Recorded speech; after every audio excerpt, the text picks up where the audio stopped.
સંદીપ અને એની પત્ની દિવ્યા છેલ્લા 10 વર્ષથી સુરત જેવું શહેર છોડીને નાનકડા ગામમાં આવીને રહેતા હતા, પરંતુ આ ગામમાં આવીને રહેવાનું સાચું કારણ એને હજુ સુધી સમજાયું નહોતું. છતાં પણ બંને ખૂબ આનંદથી ગામડામાં પોતાનું જીવન જીવી રહ્યા હતા.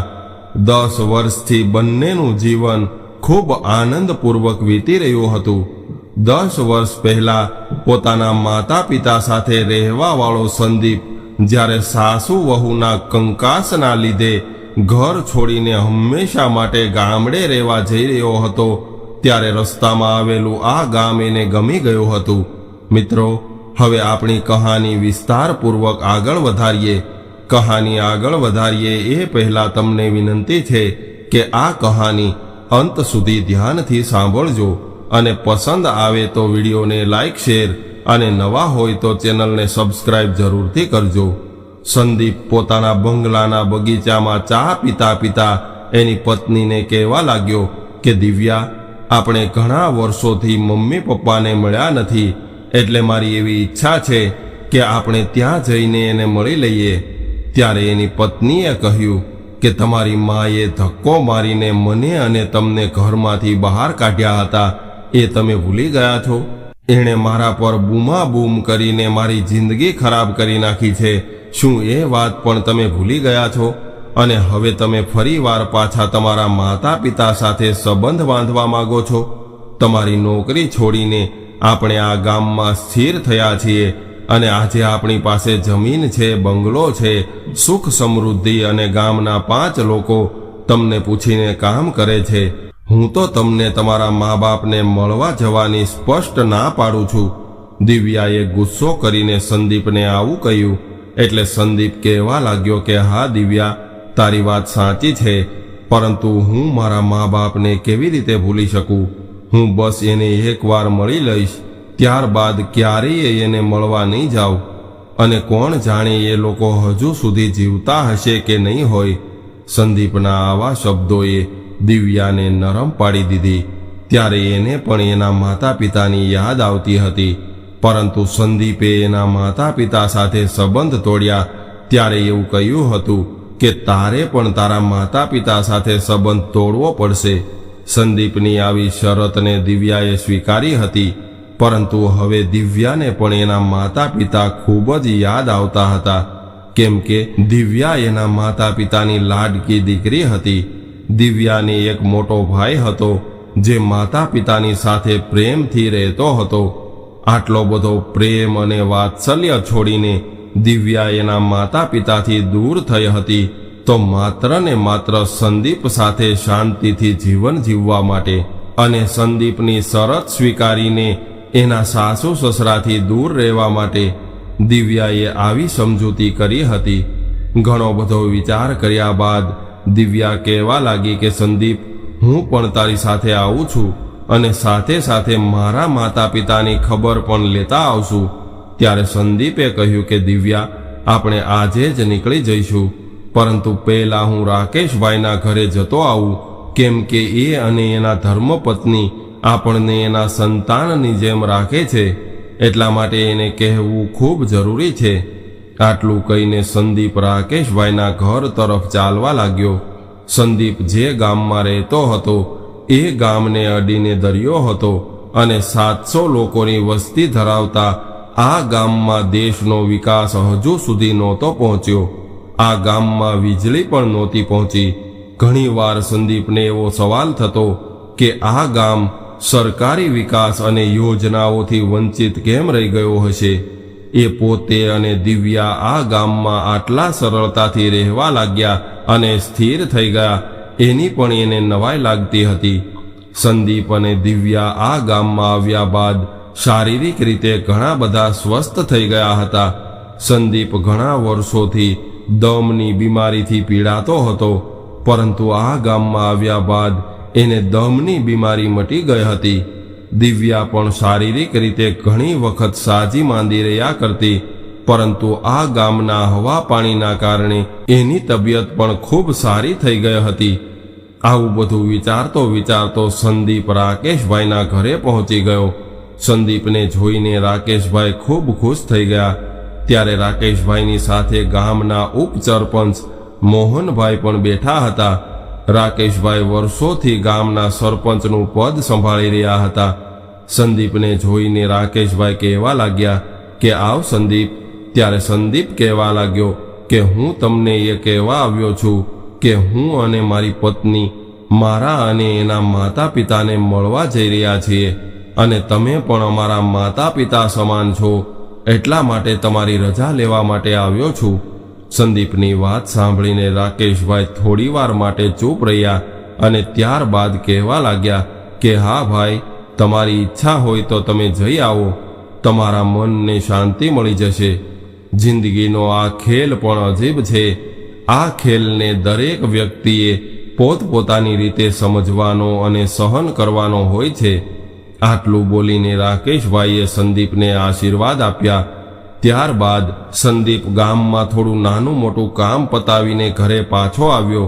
ત્યારે દિવ્યાએ રસોઈ બનાવી રાખી હતી, એટલે બંને જણાએ ભોજન કર્યું અને ભોજન બાદ ઘરની બહાર લગાવેલા હિંચકા પર બેઠા હતા.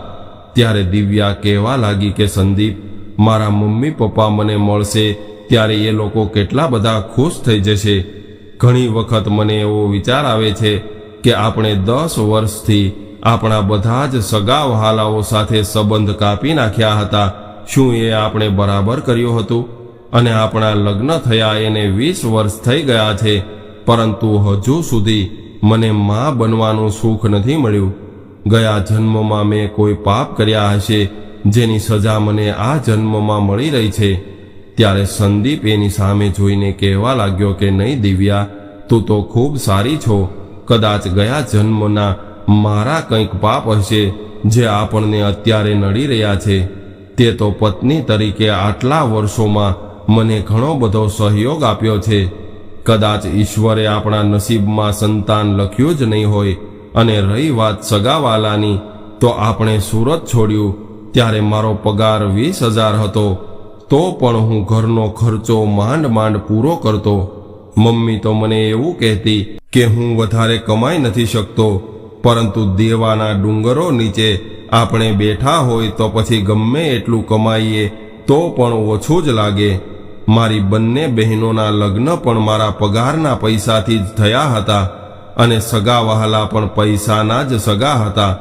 એટલા માટે આપણે 10 વર્ષથી સગા વહાલાઓથી દૂર છીએ અને એનું મને દુઃખ પણ નથી. બસ એકવાર હું મમ્મી પપ્પાને જોઈ લઉં એટલી જ મારા મનની ઈચ્છા છે. ત્યારે દિવ્યાએ કહ્યું કે ચાલો હવે સૂઈ જાઓ, સવારે આપણે ઘણું બધું ચાલીને બસ સ્ટેન્ડ સુધી જવું પડશે. રસ્તો પણ ઉબડખાબડ છે અને વધારે સામાન લઈશું તો રસ્તામાં હેરાન થવું પડશે. દિવ્યાની વાત સાંભળીને સંદીપ બેડરૂમમાં જઈને સૂઈ ગયો, પરંતુ દિવ્યાને આખી રાત ઊંઘ ન આવી. સવારે વહેલા 4:30 વાગ્યાની આસપાસ દિવ્યાએ સંદીપને ઉઠાડ્યો અને ફટાફટ તૈયાર થઈને બસ સ્ટેન્ડ તરફ ચાલી નીકળ્યા.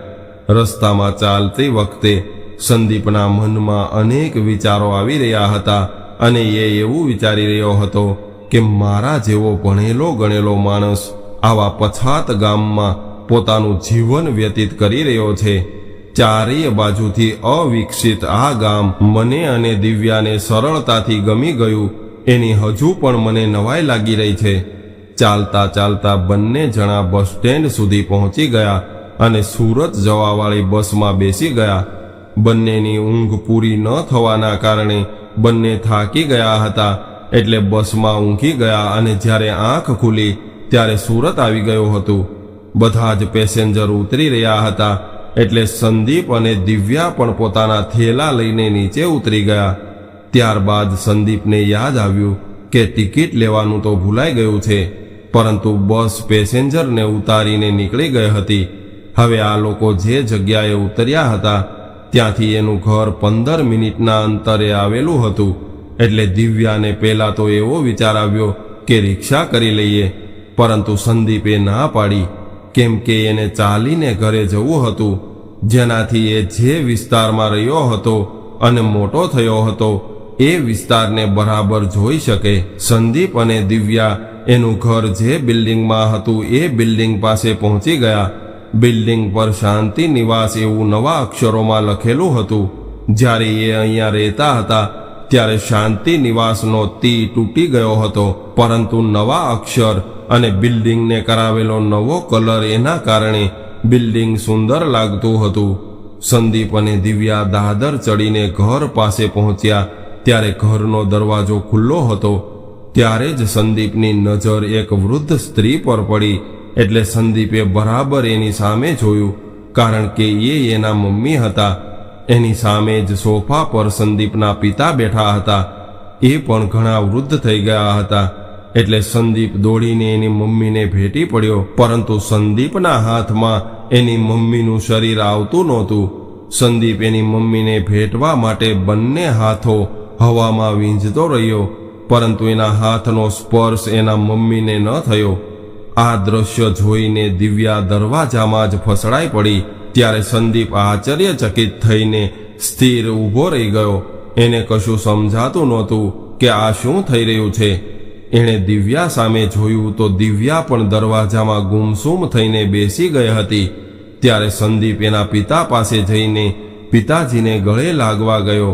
સંદીપ એના પિતાને જીવનમાં ક્યારેય પણ ગળે લાગ્યો નહોતો અને આજે પણ ગળે ન વળગી શક્યો. એનો અવાજ એના પિતાના કાન સુધી પહોંચતો જ નહોતો. ત્યારે એ એના પિતાની બાજુમાં સોફા પર ફસડાઈ પડ્યો. આ બધું શું થઈ રહ્યું છે એનું એને કશું જ જ્ઞાન નહોતું. ત્યારે જ રસોડામાંથી એક 20 વર્ષનો યુવાન ચાના કપ લઈને બહાર આવ્યો અને કહેવા લાગ્યો કે દાદીમાં, આ ચા પી લ્યો. તમારી ખાંડ વગરની ચા બનાવીને લાવ્યો છું. અને બીજો કપ લઈને દાદા પાસે ગયો અને કહેવા લાગ્યો કે લ્યો દાદા, તમારી ચામાં થોડી ખાંડ નાખી છે. ત્યારે દાદા કહેવા લાગ્યા કે બેટા રોહન, તારા મમ્મી પપ્પાનું અવસાન થયું ત્યારે તું 9 વર્ષનો હતો અને આજે તારા 20 વર્ષ પૂરા થયા છે. તું અમારી કેટલી બધી સેવા કરે છે. આજે તારો જન્મદિવસ છે, એટલે તું તારા મિત્રો જોડે ફરવા જા. અમારા બંને પાછળ તું તારી જિંદગી શા માટે ખરાબ કરે છે? દાદાની આવી વાત સાંભળીને દિવ્યાના શરીરમાં અચાનક પ્રાણ આવી ગયો હોય એમ ઊભી થઈ અને દોડીને રોહનને ગળે લગાવવા લાગી. એના માથા પર હાથ ફેરવવા લાગી, પરંતુ એનો હાથ રોહનના માથાને અડતો નહોતો. ત્યારે એ રડી રહી હતી. હવે એને યાદ આવી ગયું હતું કે 10 વર્ષ પહેલા એ એના પતિ અને પુત્ર સાથે ગામડે જઈ રહ્યા હતા. ત્યારે એને રોહન નામનો 9 વર્ષનો પુત્ર હતો. સંદીપના પિતાની વાત સાંભળીને સંદીપની મમ્મીની આંખોમાં આંસુ આવી ગયા. એટલે રોહન તરત જ દાદી પાસે ગયો અને એના આંસુ લૂછવા લાગ્યો. જ્યારે પુત્રને વહાલ ન કરી શકનાર માતા દિવ્યા જાતે જ પોતાના આંસુ લૂછી રહી હતી. સંદીપ તો દિવ્યાની આવી હાલત જોઈને સાવ ભાંગી પડ્યો હતો અને સોફામાં બેઠો બેઠો એ પણ રડતો હતો. ત્યારે રોહન કહેવા લાગ્યો કે દાદી, તમે શા માટે રડો છો? તમારા બંનેની સેવા કરીને મને આનંદ આવે છે. મારી જગ્યાએ મારા પપ્પા હોત તો તમે એની પાસે તમારી સેવા કરાવતા હોત. ત્યારે દાદીએ કહ્યું કે બેટા, તારા પપ્પા હોત તો તારી જેમ જ મારી સેવા કરતો હોત, પરંતુ મેં સંદીપ અને દિવ્યાને ઘણું બધું દુઃખ આપ્યું છે અને એ બંનેને મેં ખૂબ જ દુઃખી કર્યા છે. એ બંને જણા તો મારી ખૂબ જ સેવા કરતા હતા, છતાં પણ મને દરેક વાતે ઓછું લાગતું હતું. મેં તારી મમ્મીને ખૂબ જ મેણા માર્યા હતા. ઈશ્વર મને એની સજા જરૂર આપશે. આટલું બોલીને સંદીપની મમ્મી વળી પાછી રડવા લાગી. ત્યારે રોહન એને ગળે લાગીને શાંત કરાવવાનો પ્રયાસ કરી રહ્યો હતો. દાદીને શાંત પાડી રહેલા રોહનના માથા પર સંદીપે હાથ ફેરવવાનો પ્રયાસ કર્યો, પરંતુ એનો હાથ રોહનના માથાના બદલે હવામાં ફરતો હતો. હવે સંદીપને સમજાઈ ગયું હતું કે હું અને દિવ્યા મૃત્યુ પામ્યા છીએ અને અમારી સાથે કંઈક અજુગતું થયું છે, જેના કારણે આ લોકો અમને જોઈ નથી શકતા. સંદીપ અને દિવ્યા અડધો કલાક સુધી ઘરમાં બેસી રહ્યા અને ત્રણેય જણાને જોતા રહ્યા. ત્યારબાદ સંદીપ કહેવા લાગ્યો કે મમ્મી, તું પસ્તાવો ન કર. અમને તારા માટે જરાય અભાવ નથી. હું જીવતો હોત તો તને કહી શક્યો હોત કે હું તને ખૂબ જ પ્રેમ કરું છું. સંદીપ મોટેથી બોલી રહ્યો હતો, પરંતુ એના શબ્દો હવામાં જ રહેતા હતા. એની મમ્મીના કાન સુધી એનો અવાજ પહોંચતો નહોતો. ત્યારબાદ સંદીપ અને દિવ્યા ઊભા થયા અને એના મમ્મી પપ્પાને પગે લાગ્યા. ત્યારે અચાનક જ એના પપ્પાને કંઈક અડ્યું હોય એવું મહેસૂસ થયું હતું. સંદીપના પપ્પાએ એના પગ પર હાથ ફેરવ્યો, પરંતુ સંદીપના હાથમાંથી એનો હાથ આરપાર થઈ ગયો હતો. ત્યારબાદ સંદીપ અને દિવ્યાએ ખુદને સંભાળીને ઘરની દિવાલ પર લગાવેલા ફોટા પર હાર ચડાવેલા જોયા અને બંને રડવા લાગ્યા. બંને ફરીવાર ખુદને સંભાળીને ઘરમાંથી બહાર નીકળી ગયા. હજુ તો ત્યાંથી 20 મિનિટના અંતરે આવેલા દિવ્યાના મમ્મીના ઘરે જવાનું બાકી હતું, પરંતુ બંને જણા માનસિક યાતનાઓમાંથી પસાર થઈ રહ્યા હતા. બંને વિચારી રહ્યા હતા કે અમારા જીવનમાં એવી તો કઈ ઘટના બની ગઈ જેના કારણે અમારા મૃત્યુ થયા છે. ખૂબ જ યાદ કરવા છતાં પણ સંદીપ અને દિવ્યાને આ પ્રશ્નોનો જવાબ ન મળ્યો. ત્યારબાદ બંને ચાલતા ચાલતા દિવ્યાના ઘરે આવી ગયા. જર્જરિત થઈ ગયેલા બિલ્ડિંગમાં પહેલા માળ પર જ્યારે એ બંને ઘરના દરવાજા પાસે આવ્યા ત્યારે દરવાજો અડધો ખુલ્લો હતો. દરવાજાની ખુલ્લી જગ્યામાંથી બંને ઘરની અંદર ગયા.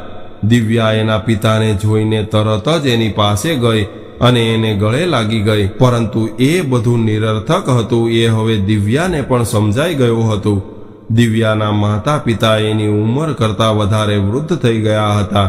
દિવ્યાના ભાઈ ભાભી સોફા પર બેઠા હતા અને એક વૃદ્ધ પંડિત ખુરશી પર બેઠા હતા અને દિવ્યાના માતા પિતા એના પગ પાસે જમીન પર બેઠા હતા.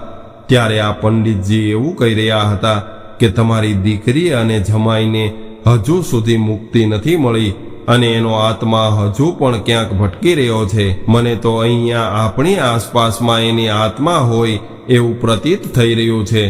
પંડિતજીએ આવું કહ્યું ત્યારે સંદીપ અને દિવ્યા ત્યાં જ નીચે બેસી ગયા. ત્યારબાદ દિવ્યાના પિતાજી કહેવા લાગ્યા કે પંડિતજી, અમારી દીકરી અને જમાઈના મૃતદેહ પણ અમને નથી મળ્યા, તો અમે કેવી રીતે માની લઈએ કે એ લોકો મરી ગયા હશે? ત્યારે પંડિતજી કહેવા લાગ્યા કે હું તો જે જોઈ રહ્યો છું એ જ કહી રહ્યો છું, બાકી બધું તો ઈશ્વર જાણે છે. પરંતુ એ લોકો જીવતા હશે તો 60 દિવસની અંદર આવી જશે. આટલું કહીને પંડિતજીએ આંખ બંધ કરી અને કુદરતના રહસ્યને જોવાનો પ્રયાસ કરી રહ્યા હતા. ત્યારે સંદીપ અને દિવ્યા બંને જણા એના માતા પિતાનો વલોપાત જોઈને રડી પડ્યા અને ઘરની બહાર નીકળી ગયા. બિલ્ડિંગમાંથી બહાર આવીને બંને જણાએ આકાશ તરફ જોયું અને ઈશ્વરને પ્રાર્થના કરવા લાગ્યા કે હે ઈશ્વર, તમે અમારી સાથે કેવો ખેલ કર્યો છે. નથી અમને જીવાડ્યા કે નથી અમને માર્યા, અને આ વાતની અમને 10 વર્ષ બાદ ખબર પડી છે. સંદીપે પોતાની બધી જ અકળામણ ઈશ્વર આગળ કાઢી હતી. ત્યારે દિવ્યાએ સંદીપના ખભા પર હાથ મૂકીને એને આશ્વાસન આપ્યું. ત્યારબાદ બંને જણા ચાલતા ચાલતા બસ સ્ટેન્ડ પર પાછા આવ્યા અને જે બસમાં તેઓ આવ્યા હતા એ જ બસમાં પાછા પોતાના ગામડે જવા નીકળી ગયા. સંદીપ અને દિવ્યાને હવે સમજાઈ ગયું હતું કે આ ગામની અંદર કોઈ પણ સુવિધા નથી, છતાં પણ બધા જ લોકો પ્રેમથી અને આનંદથી કેમ જીવી રહ્યા છે. કારણ કે આ ગામમાં જીવિત માણસોની વસ્તી જ નથી, પરંતુ બધા જ લોકોની આત્માઓની વસ્તી છે અને એક આત્મા બીજી આત્માને ક્યારેય નથી નડતી. હવે ગામડે પહોંચીને સંદીપ અને દિવ્યા દોડતા દોડતા રાકેશભાઈના ઘરે ગયા. ત્યારે રાકેશભાઈ અને એના પત્ની હિંચકા પર બેસીને મોહનભાઈ સાથે વાતો કરી રહ્યા હતા. સંદીપ અને દિવ્યા ઝડપથી આવીને ઘરના ઓટલા પર બેસી ગયા. રાકેશભાઈએ પણ દિવ્યાની આંખોમાં રહેલા સવાલોને એના કહ્યા વગર જ વાંચી લીધા હતા. એટલે એ કહેવા લાગ્યા કે તમને જે રહસ્યની 10 વર્ષ બાદ ખબર પડી છે એ રહસ્યની મને 25 વર્ષ પછી ખબર પડી હતી અને આ મોહનભાઈને તો 30 વર્ષ બાદ ખબર પડી હતી. હા, આપણે બધા જ આત્મા છીએ. આ ધરતીએ હજુ પણ આપણને છોડ્યા નથી અને મૃત્યુએ આપણને સ્વીકાર્યા નથી. આ ગામમાં રહેતા 700 માણસો જીવન અને મૃત્યુની વચ્ચે આત્મા બનીને ભટકી રહ્યા છે અથવા તો જીવી રહ્યા છે. અને આવી જ આપણી નિયતિ છે. રાકેશભાઈની વાત સાંભળીને દિવ્યા રડવા લાગી. ત્યારે રાકેશભાઈના પત્નીએ દિવ્યા અને સંદીપને શાંત કર્યા. ત્યારબાદ સંદીપે દિવ્યાને સમજાવી હતી કે આપણે એક પુત્ર પણ છે અને એ અત્યારે 19 વર્ષનો થયો છે. ત્યારે દિવ્યા સંદીપનો હાથ પકડીને હર્ષના આંસુ સાથે રડી રહી હતી. ત્યારબાદ સંદીપ કહેવા લાગ્યો કે રાકેશભાઈ, કોઈ એવો માર્ગ નથી કે જેનાથી આપણે ફરીથી આપણું જીવન પ્રાપ્ત કરી શકીએ. તમે તો જ્ઞાની છો અને વર્ષોથી તમે આ ગામમાં રહીને જીવન અને મૃત્યુના રહસ્યને ઉકેલ્યું છે અને સમજાવ્યું છે. સંદીપની આવી વાત સાંભળીને રાકેશભાઈએ મોહનભાઈ સામે જોયું, પરંતુ મોહનભાઈએ તરત જ એના પગ પકડી લીધા અને કહેવા લાગ્યા કે નહીં રાકેશભાઈ, આવું ન કરો. તમારી મુક્તિને હવે 1 જ વર્ષ બાકી રહ્યું છે. તમારું જ્ઞાન અને શક્તિઓ જે આ ધરતી લોક પર 100 વર્ષ બાદ તમને મળી છે, એ શક્તિઓના પ્રતાપે ઈશ્વર તમને મોક્ષ આપવાના છે. અને જો તમે આવું કરશો તો હજુ બીજા 100 વર્ષ સુધી અહીંયા જ રહેવું પડશે. એટલા માટે તમે ભૂલથી પણ આવી ભૂલ નહીં કરતા. મોહનભાઈ રાકેશભાઈના પગ પકડીને રડતા રડતા આવું કહી રહ્યા હતા. ત્યારે રાકેશભાઈએ મોહનભાઈને ઊભા કર્યા. આ બાજુ સંદીપ અને દિવ્યા તો આ બધું જોઈને નવાઈ પામી રહ્યા હતા. ત્યારે રાકેશભાઈ કહેવા લાગ્યા કે મોહનભાઈ, મારે અને મારી પત્નીને તો કોઈ સંતાન નહોતું, પરંતુ મેં સંદીપ અને દિવ્યાને મારા સંતાનની જેમ રાખ્યા છે અને મારા 100 વર્ષની તપસ્યાનું ફળ જો એના કામમાં આવી શકતું હોય અને એ લોકો એના સંતાનને મળી શકે એવા સંજોગો ઊભા થઈ શકતા હોય તો એને એ આનંદ આપીને બીજા 100 વર્ષ સુધી હું અહીંયા જ રહેવા માટે તૈયાર છું. મારો આત્મા તો મને એવો આદેશ આપી રહ્યો છે કે આ છોકરાને હું એના પરિવાર સુધી પહોંચાડી દઉં, અને કદાચ એને સંતાન ન હોત તો હું આવું ક્યારેય ન કરત. રાકેશભાઈએ મોહનભાઈ સામે જોઈને આવું કહ્યું. ત્યારબાદ તેઓ સંદીપ તરફ જોઈને કહેવા લાગ્યા કે કાલે વહેલી સવારે તું અને દિવ્યા અહીંયા આવી જજો. બાકીની આખી વાત હું તમને કાલે સમજાવી દઈશ અને તું અત્યારે તારા ઘરે જા. રાકેશભાઈએ આદેશના સ્વરમાં કહ્યું હતું એટલે દિવ્યા અને સંદીપ પોતાના ઘર તરફ જવા નીકળી ગયા. દિવ્યા આખા રસ્તે એના પુત્ર વિશે વિચારી રહી હતી. દિવ્યાની અસહ્ય વેદના અને પીડા જોઈને સંદીપને એની વેદના દિવ્યાના પ્રમાણમાં ખૂબ ઓછી લાગી રહી હતી. ત્યારે સંદીપ કહેવા લાગ્યો કે દિવ્યા, આપણે આપણા પુત્રના મોહમાં આવીને રાકેશભાઈ જેવા મહાન આત્માને મોક્ષ સુધી પહોંચાડવાના બદલે આપણા સંસારિક સુખના સમાધાન માટે 100 વર્ષની બીજી જેલ આપી રહ્યા છીએ. એ આપણને એના સંતાનની જેમ રાખે છે અને આપણે એના પ્રેમ અને લાગણીનો દુરુપયોગ કરીને એની આત્માની મુક્તિના માર્ગમાં બંધક બની રહ્યા છીએ. આપણે આપણા પુત્ર મોહનો ત્યાગ કરીને એને આ ધર્મ સંકટમાંથી મુક્ત કરવા જોઈએ. ત્યારે દિવ્યા રડવા લાગી. દિવ્યાના વલોપાત અને આંસુઓથી રાત જાણે રડી રહી હોય એવું લાગી રહ્યું હતું. આખી રાત દિવ્યા રડતી રહી, જાણે કેટલાય જન્મોનું રડવાનું બાકી રહ્યું હોય. બીજા દિવસે સવારે દિવ્યા અને સંદીપ રાકેશભાઈના ઘરે પહોંચી ગયા. ત્યારે રાકેશભાઈ, એના પત્ની અને મોહનભાઈ એની રાહ જોઈ રહ્યા હતા. સંદીપ અને દિવ્યાએ ત્રણેયને નમસ્કાર કર્યા અને કહેવા લાગ્યા કે રાકેશભાઈ, તમે અને તમારા પત્ની અમારા માતા પિતા સમાન છો અને અમારે અમારા પુત્ર મોહના કારણે તમારા મોક્ષના રસ્તામાં આડા આવીને અમારે અમારું પાપ નથી વધારવું. તમારા જેવા જ્ઞાની અને દિવ્ય પુરુષની છત્ર છાયામાં રહેવું છે અને તમે જ્યાં સુધી આ ગામમાં છો ત્યાં સુધી, અને તમે જ્યારે મોક્ષ તરફ જશો ત્યારે તમારું સ્મરણ કરીને અમે અમારું જીવન પણ પૂર્ણ કરશું. દિવ્યાએ રાકેશભાઈના પગમાં ફૂલ મૂકીને આવું કહ્યું. ત્યારે રાકેશભાઈ કહેવા લાગ્યા કે તમારા બંનેનો આ પ્રેમ અને લાગણી હું અને મારી પત્ની તમારી આંખોમાં અને વર્તનમાં કાયમ જોતા રહ્યા છીએ, પરંતુ ઈશ્વરે કદાચ મારો મોક્ષ હજુ 100 વર્ષ બાદ નિર્ધારિત કર્યો હશે. એટલા માટે જ ઈશ્વરે મને તમને મદદ કરવાની પ્રેરણા આપી છે. હું વહેલી પરોઢે આવો સંકલ્પ કરી ચૂક્યો છું એટલા માટે હવે હું પાછો નહીં ફરી શકું. મારે તમને બંનેને ફરીથી જીવતા કરવા પડશે. રાકેશભાઈએ બંનેના માથા પર હાથ મૂકીને આવું કહ્યું. ત્યારે એના પત્ની કહેવા લાગ્યા કે હું પણ તમારી સાથે જ આવીશ. તમારા વગર તો મને મોક્ષ પણ મંજૂર નથી. રાકેશભાઈના પત્નીએ પતિને હસતા હસતા આવું કહ્યું.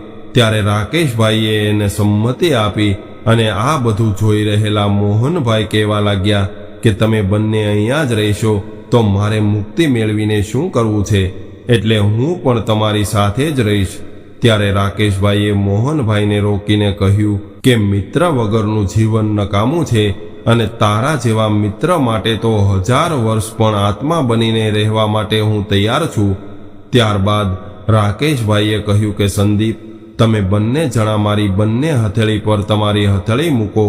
ત્યારબાદ ચારેય જણાએ રાકેશભાઈએ આપેલી સૂચના પ્રમાણે કર્યું. ત્યારબાદ રાકેશભાઈએ મનમાં મંત્ર બોલ્યો અને 5 મિનિટમાં તો તેઓ એક આશ્રમના પ્રાંગણમાં આવીને ઊભા હતા. જ્યારે સંદીપની આંખ ખુલી ત્યારે એ ચોંકી ગયો અને કહેવા લાગ્યો કે અરે, આ તો એ જ આશ્રમ છે જેમાં અમે રાત્રે પૂજા કરવા માટે રોકાયા હતા. અમે સુરતથી અહીંયા આવ્યા હતા.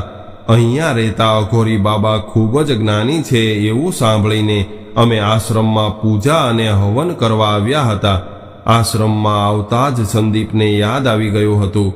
ત્યારબાદ રાકેશભાઈએ આકાશ તરફ જોયું અને ચારેય જણાને પોતાની પાછળ આવવા કહ્યું. એટલે 5 જણા ચાલતા ચાલતા એક કુટીર પાસે આવ્યા. કુટીરમાં બનાવેલી મોટી બારીમાંથી 5 જણાએ અંદર જોયું તો કુટીરમાં યજ્ઞવેલી સામે સંદીપ અને દિવ્યાને બેસાડીને અઘોરી બાબા મંત્ર બોલીને અગ્નિમાં હોમ કરાવી રહ્યા હતા. આ જોઈને બંને જણા હેરાન રહી ગયા અને વિચારવા લાગ્યા કે અમે બંને તો અહીંયા છીએ, તો પછી આ બંને કોણ છે? આ આશ્રમમાં આવ્યા ત્યારે અઘોરી બાબાએ અમને યજ્ઞમાં બેસાડ્યા હતા અને આ બંને જણા જે બેઠા છે એ આત્મા અને શરીર ધારણ કરેલા સંદીપ અને દિવ્યા છે, અને તમે બંને મારી સાથે ઊભા છો એ માત્ર આત્મા છો.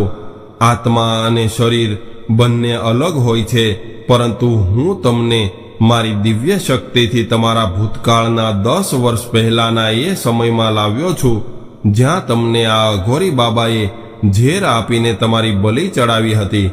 હવે હું અંદર ઓરડીમાં જઈને આ અઘોરી બાબાને મૂર્છિત કરી દઈશ. એ વખતે તમે મારી પાછળ પાછળ આવીને તમારા શરીરમાં પ્રવેશ કરી લેજો અને આ ઓરડીમાંથી બહાર નીકળી જજો. હવે મારી વાત બરાબર ધ્યાનથી સાંભળો. જેવા તમે ઓરડીમાંથી બહાર નીકળશો અને જ્યારે તમારી આંખો ખુલશે ત્યારે તમે તમારા પરિવાર સાથે હશો અને તમે જે 10 વર્ષ અમારી સાથે આપણા ગામમાં વિતાવ્યા છે એ 10 વર્ષ તમારા જીવનમાંથી અને તમારી યાદ શક્તિમાંથી નીકળી જશે અને એ 10 વર્ષ તમે તમારા પરિવાર સાથે જીવ્યા હશો. પરંતુ એ 10 વર્ષ દરમિયાન તમારા જીવનમાં શું શું થયું હશે એ તમને ખબર નહીં હોય, કેમ કે એ સમય દરમિયાન તમારી સાથે શું શું થયું હશે એની મને પણ ખબર નથી. એટલા માટે એના સારા અને ખરાબ બંને પરિણામ માટે તમારે તૈયાર રહેવું પડશે. તમે જે જીવન જોઈને આવ્યા છો, દિવ્યાના માતા પિતા અને તારા માતા પિતાને કે પછી તારા પુત્રને, એ બધા જ કરતા જિંદગી અલગ પણ હોઈ શકે છે, અથવા તો તું જે જોઈને આવ્યો છો એ પણ હોઈ શકે છે. રાકેશભાઈએ સંદીપ અને દિવ્યાને સમજાવીને આવું કહ્યું. એટલે સંદીપ કહેવા લાગ્યો કે હવે હું તમારી વાત સમજી ગયો છું. તમે અઘોરી બાબાને મૂર્છિત કરશો અને જ્યારે અમે અમારા શરીરમાં પ્રવેશ કરશું ત્યારબાદ અમારી આંખો અમારા ઘરમાં ખુલશે અને 10 વર્ષમાં જે કંઈ બન્યું હશે એ અમારી જાણ બહાર હશે. એટલા માટે જે સત્ય હોય એ સત્યને અમારે સ્વીકારવું પડશે. હું તમારી વાત બરાબર રીતે સમજી ગયો છું. ત્યારબાદ રાકેશભાઈ, સંદીપ અને દિવ્યા ત્રણેય જણા ઓરડીની અંદર ગયા. રાકેશભાઈના પત્ની અને મોહનભાઈ બારીમાં ઊભા ઊભા અંદરનું દ્રશ્ય જોવા લાગ્યા. હવે રાકેશભાઈએ પોતાની શક્તિથી અઘોરી બાબાને મૂર્છિત કરી દીધા. ત્યારબાદ સંદીપ અને દિવ્યા પોતપોતાના શરીરમાં પ્રવેશી ગયા અને ઓરડીમાંથી બહાર નીકળી ગયા. સંદીપ અને દિવ્યાએ જ્યારે આંખો ખોલી ત્યારે તેઓ કોઈ બેડરૂમમાં હતા. ત્યારબાદ સંદીપે ઊભા થઈને રૂમનો દરવાજો ખોલ્યો તો સામે ઘડિયાળમાં બપોરના 12 વાગ્યા હતા અને બહાર ડ્રોઈંગ રૂમમાં સોફા પર એક યુવાન સૂતો હતો. એટલે દિવ્યા દોડીને એને ગળે લાગી ગઈ. એટલે રોહન પણ એની મમ્મીને આવી રીતે ગળે લાગેલી જોઈને આશ્ચર્યચકિત થઈ ગયો અને કહેવા લાગ્યો કે મમ્મી, આનો મતલબ એવો થયો કે તું દાદા દાદીને અહીંયા સુરત લાવવા માટે તૈયાર થઈ ગઈ છે, કેમ કે આજે 10 દિવસ બાદ તે મને ગળે લગાડ્યો છે. રોહને એની મમ્મીને ગળે લાગીને આવું કહ્યું. એટલે દિવ્યા કહેવા લાગી કે હા બેટા, તું જે કહીશ એ કરવા માટે હું તૈયાર છું અને દાદા દાદીને હવે આપણે આપણી સાથે જ રહેવા બોલાવી લઈશું. ત્યારે રાહુલે એના પપ્પા સામે જોઈને એવું કહ્યું કે પપ્પા, તમે આજે ટેન્શનમાં હોય એવું નથી લાગતું. છેલ્લા 1 વર્ષમાં 50 લાખ દેવાના ટેન્શનમાં આખી રાત જાગતા રહો છો, પરંતુ આજે તમારું મોઢું જોઈને મને એવું લાગે છે કે તમે ચિંતા મુક્ત થઈ ગયા હોય. રોહને એના પપ્પા સંદીપ સામે જોઈને આવું કહ્યું. એટલે સંદીપ વિચારવા લાગ્યો કે મારા માથે 50 લાખ રૂપિયાનું દેવું છે. ત્યારે સંદીપ પોતાના માથા પર હાથ મૂકીને નીચે બેસી ગયો અને વિચારવા લાગ્યો. એટલે દિવ્યાએ કહ્યું કે જોયું ને સંદીપ, ફરી પાછી સંસારની ઉપાધિઓ શરૂ થઈ ગઈ છે. ચાલ હવે ચિંતા છોડી દે, આપણે પેલા મમ્મી પપ્પાને ઘરે લઈ આવીએ. ત્યારબાદ સંદીપ, દિવ્યા અને એનો પુત્ર રાહુલ ત્રણેય એના માતા પિતાને લેવા માટે એના ગામડે આવ્યા અને માતા પિતાને ખૂબ પ્રેમથી સુરત લઈ ગયા અને ત્યારબાદ આખોય પરિવાર ખૂબ પ્રેમથી રહેવા લાગ્યો. તો મિત્રો, આજની સ્ટોરી તમને કેવી લાગી કોમેન્ટમાં જરૂર જણાવજો અને પસંદ આવી હોય તો વિડીયોને લાઈક, શેર અને નવા હોય તો ચેનલને સબસ્ક્રાઇબ જરૂરથી કરજો. હર હર મહાદેવ.